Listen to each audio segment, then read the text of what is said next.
Okay, bro, I got a little late start today. Apologies, wasn't really feeling good. What we took off was your throttle body. It's got a sensor on it called the idle air control valve and your throttle position. That's the 3 bolts that goes to that. We took the air cleaner out, got that out of the way. And we reinstalled your line the correct way. I couldn't find that Schrader valve before to test your fuel pressure, and it turns out whoever installed it before installed it backwards. So that was actually down that hole right there where it's attached to. So now we know where that's at. We do have a crack on this hose that has to be changed. Over here, wait, where's your throttle? Oh, there's the throttle body. We cleaned the throttle body last night. Nice and clean, looks like brand spanking new. All the passages are cleaned out. That's where your map sensor, not your master throttle position sensor goes, and that's where your idle air control valve goes.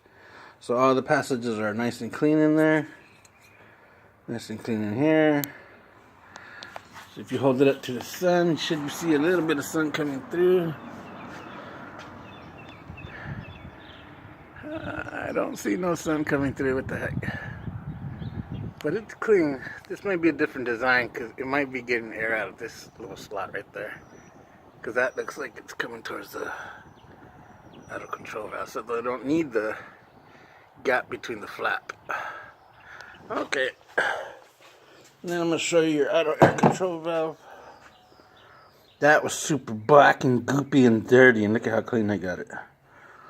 So hopefully this makes a difference in that stalling issue you got.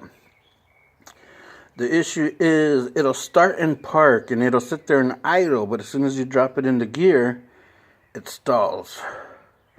So that's what we're trying to figure out. Anybody have any inputs on it, be sure to comment on my video. This is a, let's see, 2002 model year Chrysler Town and Country, 3.3 liter.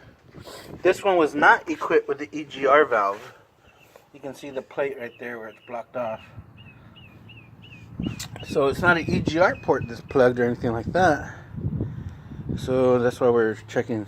Next, when I get this back together and I get it idling, I have to check the tranny fluid to see the level, and then after that, open up that window on the bottom and see if it's got a broken flex plate.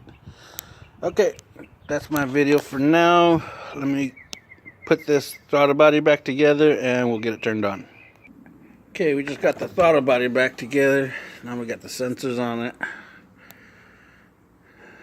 Nice and clean in there. Okay, let's get it back on the van. Okay, we're getting ready to put it on the van. First, I want to try to find something that'll fit that little angled area because that hose is cracked. So let's find a replacement. Okay, we got the throttle back on. Throttle cables are connected. Plugs are plugged in and locked. Now we just got to find that piece of hose.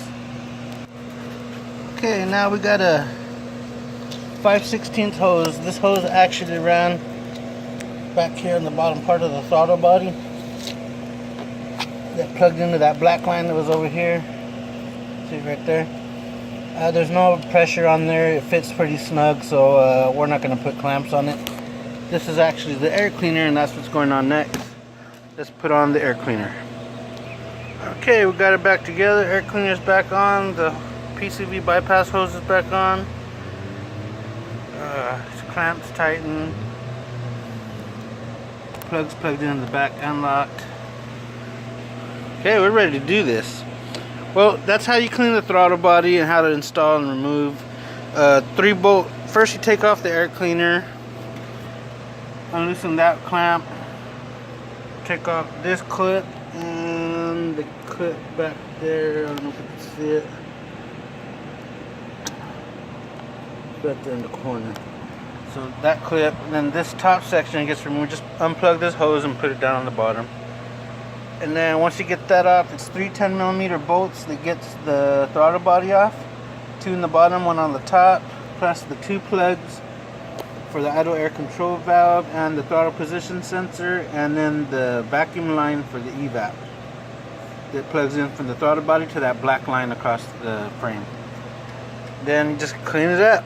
These aren't one of those throttle body units that has that big old sensor on it to be careful not to push the end plate. So this one, you don't have to be that delicate. You can wash it pretty good. I use Awesome on all my cleaning jobs. It's pretty awesome. All right, see you guys later.